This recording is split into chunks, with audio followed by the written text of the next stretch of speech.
Spare me, Great Lord. Chapter 605 Bahasa Indonesia. Sejujurnya, jika Chen Zuan bersedia memberikan harga, Lu Su tidak keberatan menjual buah kepadanya.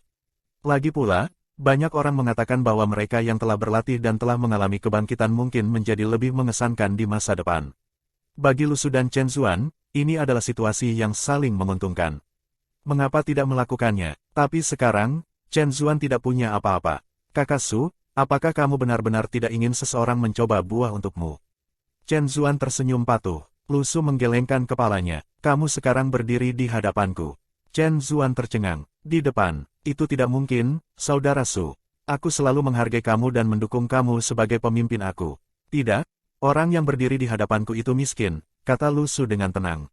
Dari kesusahan Chen Zuan, plus 666. Saudara Su, kamu terlalu banyak, Chen Zuan sedikit kesal. Lu Su tiba-tiba melihat ke langit. Dia ragu-ragu sejenak dan bertanya, apakah hanya aku atau langit sedikit gelap? Chen Zuan mendongak kaget. Mungkin hanya kamu. Aku tidak melihat sesuatu yang berbeda. Lu Su mengerutkan alisnya. Menurut Jiang Feng, tidak ada siang atau malam di sini. Jika itu masalahnya, maka seharusnya tidak ada perubahan pada warna langit.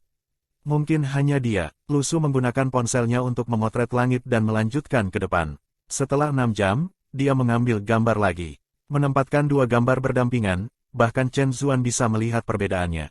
Langit benar-benar berbeda, ini semakin gelap. Ketika terjadi perubahan warna langit secara perlahan, orang tidak akan bisa melihat perbedaannya. Rasanya seperti merebus kodok secara perlahan. Ketika tidak tahan lagi panas, ia tidak bisa lagi melompat keluar. Mengikuti logika yang sama, ketika orang menyentuh air panas di musim dingin, mereka akan merasakan air mendidih karena tangan mereka dingin. Itu semua relatif. Jadi bukannya tempat ini tidak ada siang dan malam. Hanya saja siang dan malam terlalu lama, kata Lu Su dengan tenang.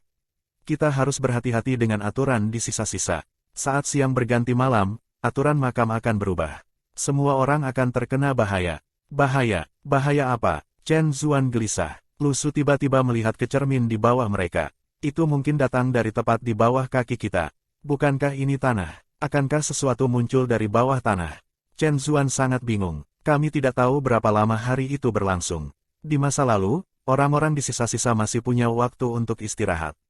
Bagaimanapun, malam hanya berlangsung selama beberapa jam. Setelah langit cerah, semuanya akan kembali normal.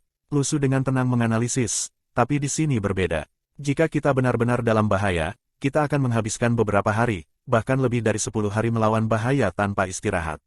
Ada batas kekuatan seseorang. Bahkan seorang praktisi tidak bisa pergi lebih dari 10 hari tanpa tidur sama sekali. Siapa yang tahu kerusakan apa yang terjadi di tempat ini? Lalu apa yang kita lakukan? Chen Zuan bertanya. Mereka bahkan tidak bisa menghitung jumlah jam yang tersisa sampai malam. Kami terus bergerak maju, kata Lu Su dengan tenang. Sebelum malam tiba, kita harus menemukan tempat di mana kita bisa beristirahat dan mengatur garis pertahanan kita.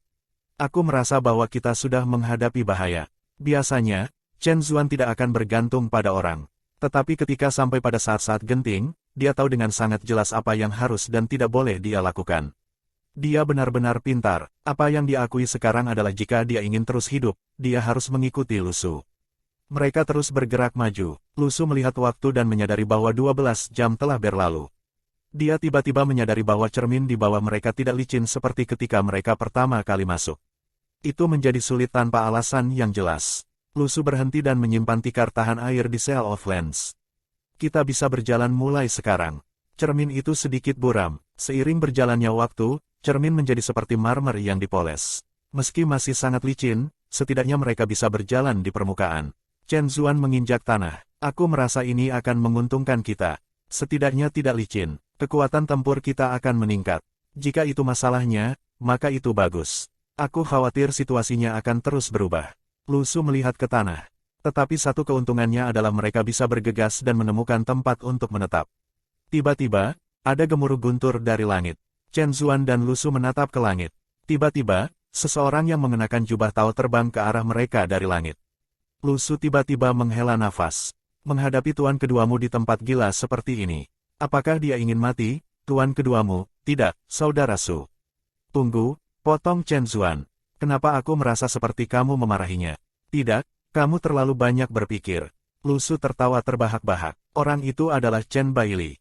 Ketika Chen Bailey melihat mereka berdua, dia mempercepat langkahnya. Dia dengan ringan mendarat di depan mereka.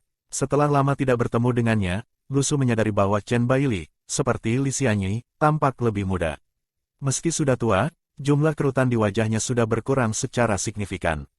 Chen Bailey memandang Lu Su dan tersenyum. Lama tidak bertemu. Saat itu ketika Chen Bailey menjalani pelatihan dasarnya, dia akan tunduk pada Lu Su. Ini menunjukkan bahwa dia tidak memiliki perasaan manusia yang dimiliki Lu Su. Chen Bailey sangat mudah tersinggung, tetapi tidak ada keraguan tentang karakternya. Jadi, Chen Bailey selalu melihat Lu Su sebagai sepertiga juniornya, sepertiga temannya, dan sepertiga dermawannya. Emosi manusia sangat kompleks. Seseorang tidak dapat menggunakan contoh untuk menggeneralisasikannya. Lu Su juga tersenyum. Kulitmu menjadi lebih baik dan lebih baik. Chen Bailey berbalik dan berkata kepada Chen Zuan, kamu telah membiarkan dirimu dibantu oleh orang lain, kan?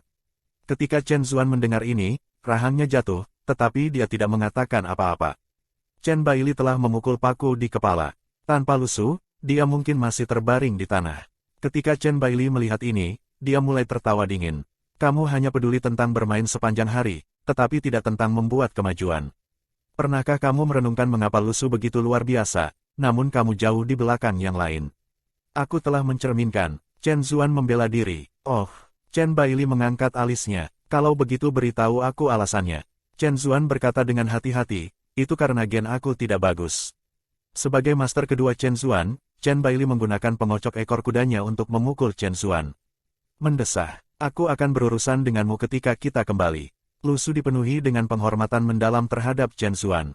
Awalnya, dia mengira si gendut ini licik dan berani mengejeknya. Tapi sekarang, dia tahu bahwa Chen Zuan tidak takut mati. Dia tidak hanya mengejek Lu Su, dia bahkan memprovokasi serangan dari Chen Bailey.